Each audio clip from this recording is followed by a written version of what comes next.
Ukkonen on ympäröinyt tämän saaren, missä selviytyneet heimot ylläpitävät hentoa aselepoa taistelussa elintarpeista.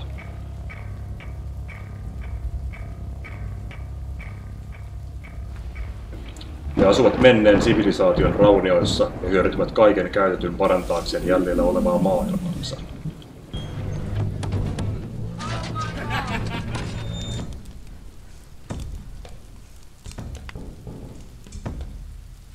Kaikkeutta hallitsee Jumala, Ukko, joka vasaraansa heilauttaen syöksee salamoita alas maahan, mikä on hänen.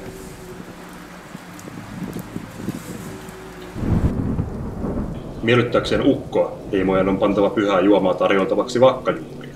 Varmistaakseen kirkkaan taivaan ja auringonpaisteen juhlallisuudet voivat kestää monta kuun kiertämää.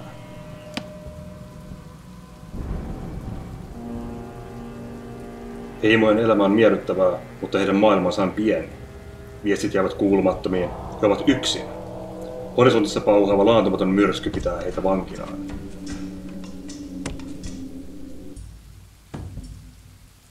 Yksikään asukas ei ole yli 40 vuosissa.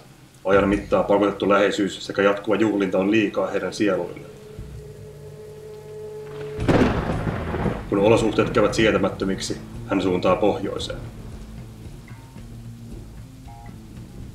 Hän asettuu kivikolle ja odottaa.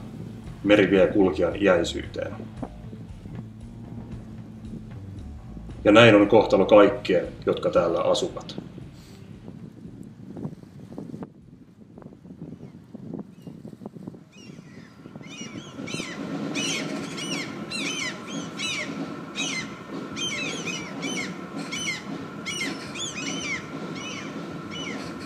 No.